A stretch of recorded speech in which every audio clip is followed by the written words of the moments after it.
नमस्कार दोस्तों, कैसे हैं आप सभी लोग। आशा है कि आप सभी लोग अच्छे होंगे, स्वस्थ होंगे, मस्त होंगे, हमेशा अच्छे रहिए, यही हमारी शुभकामनाएं हैं। मैं ऋषि शुक्ला आप सभी लोगों का हमारा YouTube channel Radha Krishna academy में हार्दिक स्वागत और अभिनंदन करता हूं। दोस्तों, जैसा कि आप सभी लोगों को पता है, जूनियर की जो वैकेंसी आई थी उसकी परीक्षा बहुत ही नज़दीक है। आगामी जो महीना आपका अप्रैल है, अप्रैल में परीक्षा होनी है। उससे संबंधित बहुत सारी तैयारी आपको करना है। तो हिंदी विषय को लेकर के मैं आया हूं और हिंदी विषय के अंतर्गत आप लोगों को बता भी रहा था, पढ़ा भी रहा था। इससे संबंधित कई वीडियो आपको दी गई हैं, जैसे कि आपको उपसर्ग प्रत्यय वगैरह पढ़ा है। लेकिन आज की जो वीडियो है, आज की वीडियो में मैं आपको पूर्व वीडियो में जैसे हिंदी साहित्य विषय अर्थात हिंदी साहित्य टॉपिक को लेकर के आया था, जिसमें हमने आपको 5 वीडियो उपलब्ध कराए थे। आज की जो वीडियो है पार्ट 6 होगी, जिसमें हिंदी साहित्य का मैं रीतिकाल पढ़ाऊंगा। मैंने आपको हिंदी साहित्य के अंतर्गत हिंदी साहित्य का काल विभाजन बताया। उसके बाद में हिंदी साहित्य को कितने भागों में बांटा गया वो सारी चीज़ें बताई। 4 भागों में बांटा गया।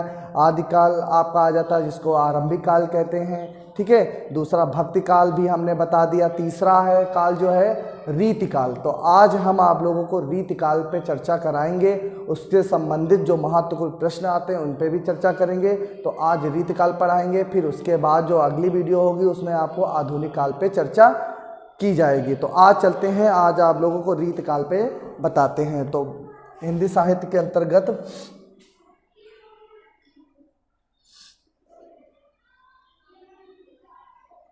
रीतिकाल, तो सभी भक्तों जानते हैं कि रीतिकाल का समय कितना है, 1700 ईस्वी से लेकर के 1850 ईस्वी तक है इसका रीतकाल को 3 भागों में डिवाइड किया जाता है। एक आ जाता है आपका रीतबद्ध, दूसरा है रीत सिद्ध, तीसरा है रीत मुक्त।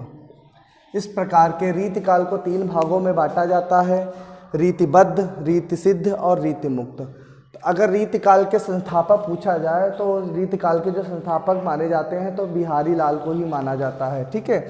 लेकिन बिहारी लाल आपके जो है रीत सिद्ध में आ जाते हैं। अब इसमें कौन कौन से राइटर आते हैं, कौन कौन से इनकी रचनाएं हैं, इन पे कुछ महत्वपूर्ण चर्चा करेंगे। जो आपके रीतबद्ध में जो कवि आते हैं तो उनसे ज़रा हम थोड़ा सा समझेंगे। तो इस तरह डिवाइड कर लेंगे, इस तरह से, ठीक है। तो इसमें देखते हैं हम, सिंपल सी बात। अब रीतकाल में कवि जो आते हैं, कवि, और उसके बाद रचनाएं। तो इसमें देखते हैं कौन कौन से आते हैं कवि और उनकी रचनाएं। तो देखेंगे रीतिबद्ध में जो कवि आपके आ जाते हैं, पहले आ जाता है आपके जैसे कि मतीराम जी हैं। मतीराम,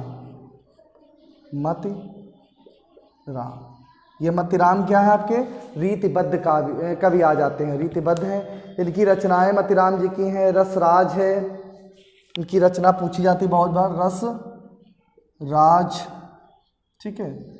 और इनकी भी कई रचनाएं हैं जो पूछी जाती हैं, बहुत महत्वपूर्ण हैं।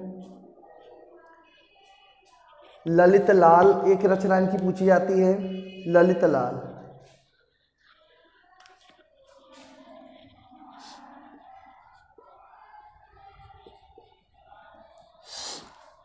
ललित इनकी पूछी जाती है, ललित ललाम, सॉरी क्षमा करना, ललित ललाम पूछी जाती है, ललित ललाम इनकी रचना है, ठीक है। मतीराम जी की 2 रचनाएं देखिए महत्वपूर्ण है, रसराज और ललित ललाम। ये 2 रचनाएं इनकी पूछी जाती है। इसकी मतीराम जी की बहुत इंपॉर्टेंट है, महत्वपूर्ण है।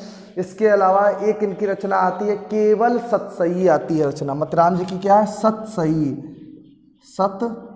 ये बहुत, अब इसमें बच्चे लोग कन्फ्यूजन हो जाते हैं बहुत लोग, क्योंकि सतसई तो बिहारी की है, लेकिन मतराम की कैसे आ गई? तो एक केवल ये मतराम की एक सही रचना है, ये पूछी जाती है ये, और हमेशा ये एग्जाम्पल में ज़रूर पूछी जाती है कि सही, क्योंकि बिहारी की भी सही है।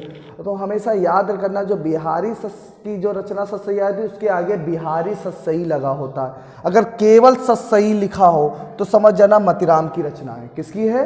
मतिराम की रचना। तो ये इनकी कुछ महत्वपूर्ण मतिराम की थी।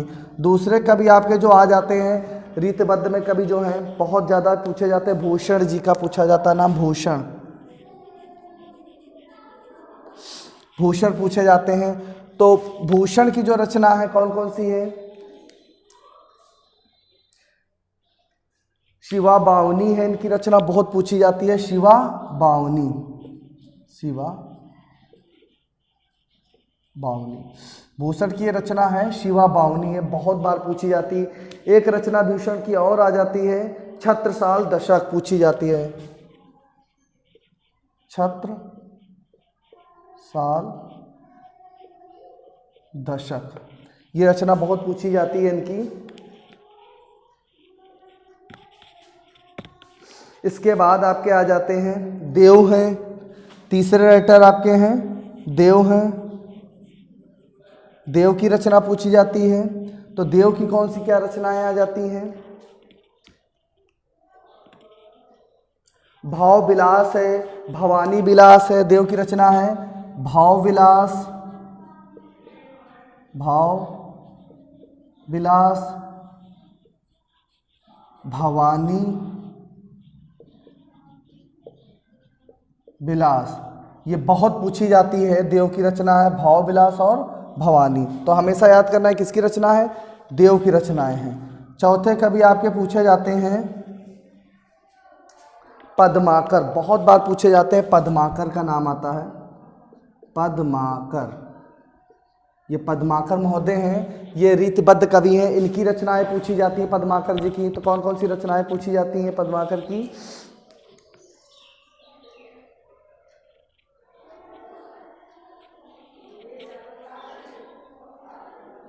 इनकी बहुत एक रचना है कवि पचीसी, कल पचीसी पूछी जाती है, बहुत रचना इनकी फेमस है। ये कल पचीसी, ये पद्माकर की बहुत बार रचना पूछी गई है। कल पचीसी किसकी रचना है? तो ये पद्माकर जी की हैं। और इनकी कुछ रचनाएं हैं पद्माकर जी की हैं जिस पर प्रकाश डालेंगे हम।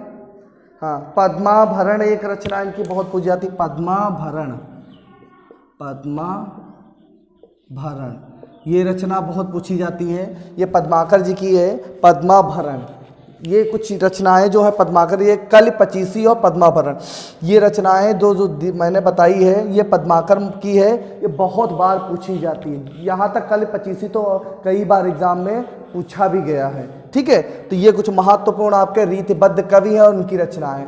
अब हम रीत सिद्ध पे बात करेंगे। तो रीत सिद्ध में कौन कौन से कवि और उनकी रचनाएं आ जाते हैं? तो यहाँ पे डालेंगे कवि और यहाँ पे है रचनाएं, जो महत्वपूर्ण है उन पे बात करेंगे, कौन कौन सी चीज़ पूछी जाती हैं। तो इतना बस याद, जो रीत सिद्ध कवि होते हैं सिर्फ बिहारी जी का नाम आता है। किसका आता है? बिहारी लाल। किसका नाम आता है? बिहारी लाल। इनकी एक ही रचना है बिहारी सत सही। ठीक है, ये बिहारी सतसई एक ही इनकी रचना है, बिहारी सतसई। तो याद रख लेना, बिहारी सतसई केवल अगर पूछे तो बिहारी लाल की रचना है। केवल सतसई पूछे तो किसकी है? मतिराम जी की रचना है। ठीक है, बस ये रीत सिद्ध में सिर्फ एक ही कवि आते हैं जिनका नाम है बिहारी लाल। ठीक है, अब हम बात करेंगे रीत मुक्त में कवि कौन कौन से हैं। तो यहाँ पे लिखेंगे रीत मुक्त में कवि, उसके बाद रचनाएं,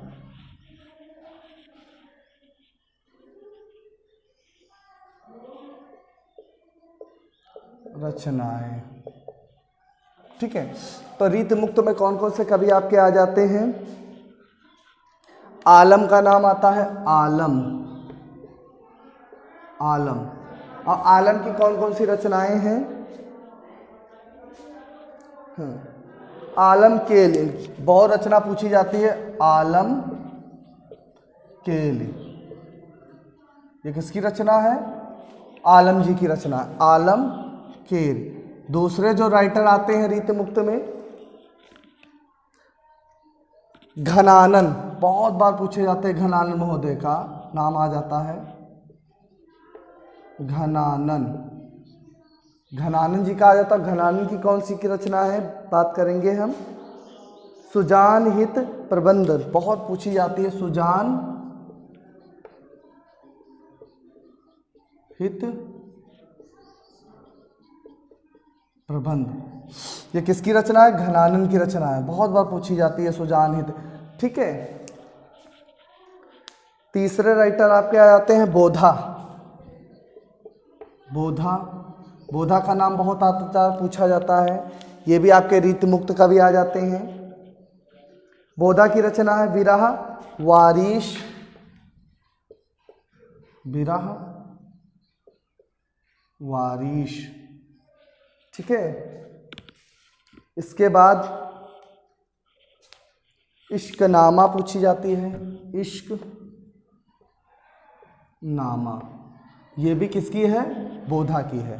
तो ये कुछ कवि और उनकी रचनाएं थी, रीत काल के अंतर्गत पूछी जाती हैं, ये बहुत ही महत्वपूर्ण है। इनसे आपके कम से कम 2 या 3 प्रश्न जरूर पूछे जाएंगे।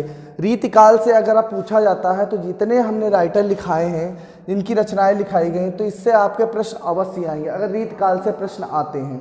तो मैंने जितने भी आपको राइटर बताए हैं, जितने भी रचनाएं बताए हैं, बहुत ही महत्वपूर्ण और संक्षेप में बताया है। ऐसे तो बहुत सारे राइटर आ जाते हैं, उनकी रचनाएं आ जाती, लेकिन ज़्यादातर अधिकतर जो पूछे जाते हैं, है ना, जो महत्वपूर्ण इंपॉर्टेंट है, वो सारे आपके इतने ही हैं, इतने से ही आपके क्वेश्चन पूछे जाएंगे। ज़्यादातर इसी से ही पूछा जाता है, उतनी ही चीज़ें हम आपके लिए लेकर के आए। मेरा उद्देश्य यही है कि हम आपको जितना हो सके संक्षेप में ही उपलब्ध कराएं, जिससे आप उतना ही पढ़ लो और आपके एग्ज़ाम में फंस जाएं। मेरा मेन मुद्दा यही है।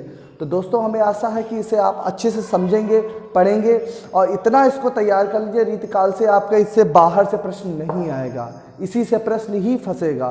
तो सभी से रिक्वेस्ट है, प्रार्थना है, जो लोग हमारे चैनल में नए जुड़े तो हमारे चैनल को सब्सक्राइब, लाइक, कमेंट जरूर कर देना। और हाँ, अगर वीडियो को पसंद आए तो लाइक ज़रूर कर देना, अगर नहीं आए तो अनलाइक करके आप चले जा सकते हैं। और लेकिन हमारे चैनल को सब्सक्राइब जरूर कर देना, बेल आइकन जरूर दबा देना, जिससे सारी नोटिफिकेशन आपको मिलती रहेगी। तो दोस्तों, फिर मिलते हैं अगले वीडियो के साथ। बहुत बहुत धन्यवाद, नमस्कार।